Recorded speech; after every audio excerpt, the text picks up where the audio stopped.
নমস্কার দর্শক, আমি দুর্লভ আর আপনারা দেখছেন দুর্লভ বাংলা। দর্শক, আজকেও আমি সকালে খবর পেলাম যে একটা এলাকায়, সেটা হচ্ছে উলবেড়িয়া এলাকায় আবার বোমাবাজি হয়েছে, বোমা বাস্ট হয়ে গেছে। সেটা কিরকম, যে একটা বাড়িতে লুকিয়ে লুকিয়ে বোমা বানানো হতো।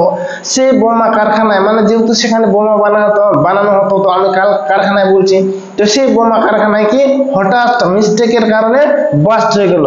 এই বোমা বাস্ট হওয়ার ফলে সেই বাড়িতে যারা কাজ করছিল তারা কিন্তু পুরোপুরি ভাবে আহত হয়ে যায়, মানে ক্ষত বিক্ষত হয় আর কি।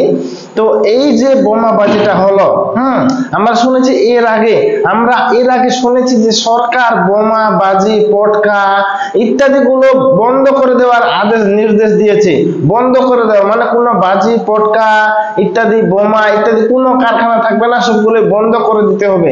তা সত্ত্বেও এই ধরনের লোকগুলো বোমা, বাজি, পটকা ইত্যাদি কারখানা লুকিয়ে লুকিয়ে করছেন।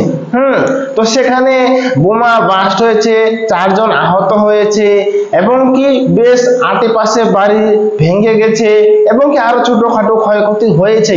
তো এই যে হয়েছে, পাড়া প্রতিবেশী লোক বলেছে যে এটা আমরা জানতাম যে এখানে বাজি, বোমা, পটকা ইত্যাদি কারখানা আছে বা বানাচ্ছে। আমরা থানায় রিপোর্ট করেছি, থানায় কিন্তু কোনো কান দেয়নি, মানে কিছু করেনি, কোনো প্রতিক্রিয়া নেয়নি থানা।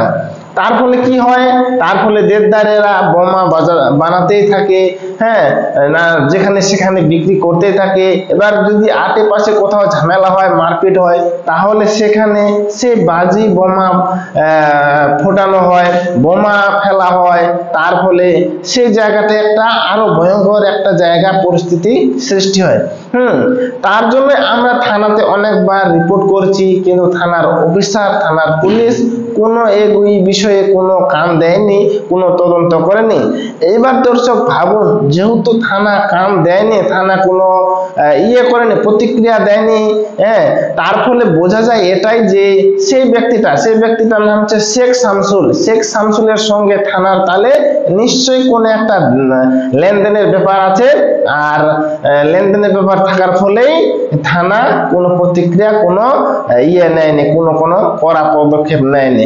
না হলে আমি আজকে হলফ করে বলতে পারি, যদি আমাদের এই পশ্চিমবঙ্গে এবং কি ভারতবর্ষে সরকার নয়, যদি এরকম থানা, পুলিশ, যারা পুলিশ কর্তা, সমস্ত পুলিশ কর্তা যদি এক হয়ে সততার পথ অবলম্বন করে, তাহলে আমি হলফ করে বলতে পারি যে সরকার যতই চেষ্টা করুক আমাদের এই সমাজকে কলুষিত করার, আমাদের এই সমাজকে খারাপ করার, তবু কিন্তু তারা ব্যর্থ হয়ে যাবে। সরকার যদি পুলিশ সমাজ, পুলিশ কর্মী, পুলিশ কর্তারা যদি সৎভাবে তাদের ডিউটিটা পালন করে, তাহলে কিন্তু আমরা দেখতে পাচ্ছি বর্তমান সময়ে যে পুলিশ সব জায়গা থেকে টাকা নিচ্ছে।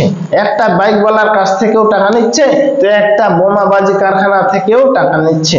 মানে অ্যাকচুয়ালি সব জায়গা থেকে পুলিশ টাকা নিচ্ছে, আর সব জায়গা থেকে পুলিশ কর্তারা বা পুলিশ টাকা নিচ্ছে বলেই আজকে এই সমাজটা যেখানে সেখানে বোমা ফুটছে, যেখানে সেখানে ধর্ষণ হচ্ছে, কিন্তু কোনো যে অভিযোগ, যে যার উপরে এটা অভিযোগ আছে সে কোনো শাস্তি পাচ্ছে না। ফলে দেশদার ভাবে তারা করতে পারছে, মানে সিম্পল ব্যাপার তো, যে থানাকে টাকা দিয়ে যাও, অপরাধী যে সে বেঁচে যাবে, সে যে কোনো অপরাধী হোক। এই একটা রুলস চলে আসছে আমাদের এই সমাজে, আমাদের এই আইন ব্যবস্থায়, আমাদের এই তার জন্যই যারা অপরাধী তারা সাহস পেয়ে যাচ্ছে যে কোনো কাজে, ধর্ষণ, বোমাবাজি, খুন, মার্ডার, ইত্যাদি আর কি। তো ওটাই বলছি যে যদি পুলিশ কর্তা, পুলিশ কর্মীরা সৎভাবে ডিউটি করে, তাহলে সরকার যতই চেষ্টা করুক এই ধরনের কারখানা কোথাও বানাতে পারবে না। কিংবা আমাদের সমাজের মধ্যে কিছু খারাপ লোক আছে যারা এই ধরনের কাজকে প্রশ্রয় দেয়, তারা কখনোই পারবে না, মানে ব্যর্থ হয়ে যাবে। যদি পুলিশ কর্তারা, পুলিশ কর্মীরা যদি সৎভাবে ডিউটি পালন করে, তাহলে আমাদের সমাজটা একদম মানে বিপদমুক্ত, এবং কি আরো নানা রকম বাধা বিপত্তি থেকে অনেকটাই সুরক্ষিত থাকবে। তো দর্শক, আজকে এটাই হলো মানে বলার বিষয় যে উলবেড়িয়া এলাকায় বোমা বাস্ট হয়ে 4 জন আহত হয়ে গেছে। যদিও সেগুলো সেখানকারই কর্মী, মানে বোমা তারাই বানাতো, তারাই আহত হয়েছে, সেটা নিয়ে কোনো দুঃখ নাই এবং কোনো সমাজের মানুষকেও দুঃখ লাগবে না। দুঃখ তখনই লাগে যখন সেই বোমা আঘাতে, বোমার আওয়াজে, বোমার বিস্ফোরণে আশেপাশের কোনো সৎ একজন লোক আহত হয় কিংবা নিহত হয়, তখনই দুঃখ লাগে।